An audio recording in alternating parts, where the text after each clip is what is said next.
नमस्कार, सत्यदर्शन न्यूज मध्ये आपले स्वागत आहे. मी पायल शहा. एक नजर टाकूया आजच्या ठळक घडामोडीवर. महिला आरक्षण आणि डिमिलिटेशन बाबत प्रणिती शिंदे यांनी केली पोलखोल. लोकसभेत महिला आरक्षण आणि डिमिलिटेशन बाबतचे घटना दुरुस्ती विधेयक नामंजूर झालंय. सत्ताधाऱ्यांनी यासाठी विरोधकांना जबाबदार म्हटलंय.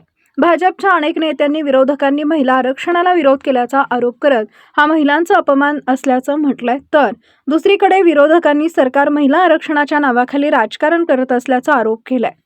अशातच आता सोलापूरच्या काँग्रेसच्या खासदार प्रणिती शिंदे यांनी आज पत्रकार परिषद घेत या मुद्द्यावर भाष्य करत RSS आणि भाजपचं नाव घेत मोठा आरोप केला. तर असं आहे आणि आज जे हे म्हणतात की काँग्रेस किंवा इंडिया अलायन्स महिला विरोधी आहेत, नेमके तेच. आणि आपण बघतो RSS पासून आतापर्यंत महिलांना ऑब्जेक्टिफाय करतात, महिलांना तुच्छ समजतात, महिलांना एकदम खालचं स्थान देतात, महिलांना संरक्षण देत नाहीत. आणि नेमकं सगळ्यांना माहिती आहे की कोण महिला विरोधी आहे आणि कशा प्रकारे महिलांचा वापर करून महिलांच्या नावाखाली महिलांच्या भावनेशी खेळून तुम्ही डिलिमिटेशन बिल स्वतःच्या फायद्यासाठी, जिकडे जिकडे तुमची सत्ता आहे, ज्या राज्यात तुमची सत्ता आहे तिकडे तो 50% फॉर्म्युला फायदेमंद ठरणार आहे, जिकडे तुमची सत्ता नाही आहे तिथे तो फायदेमंद ठरणार नाही आहे.